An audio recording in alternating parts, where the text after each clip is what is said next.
ចាំមិនយ៉ាស្កប់ស្កល់បងប្អូននេះមើលហើយនេះដេកចាចាំណាទៅអីទៅអូនដេកចាដេកចាប៉ុណ្ណេះម៉ោងនេះម៉ោងអូនដេកកុំញ៉ៃញ៉ៃកុំញ៉ៃញ៉ៃអូនដេកបងជាសពនេះឡើយនេះដេកទៅបាត់ខ្លាយហ្នឹង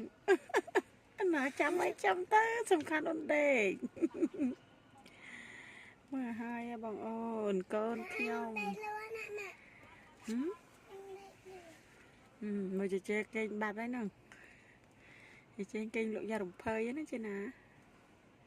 សង្ស័យដេកយសពទៀតណាមុខហ្នឹងដេកដេកយសពហើយទៅគេងលក់នៅលើឡានយ៉ារំភើយបណ្ណានេះគេងបាត់ហើយហ្នឹង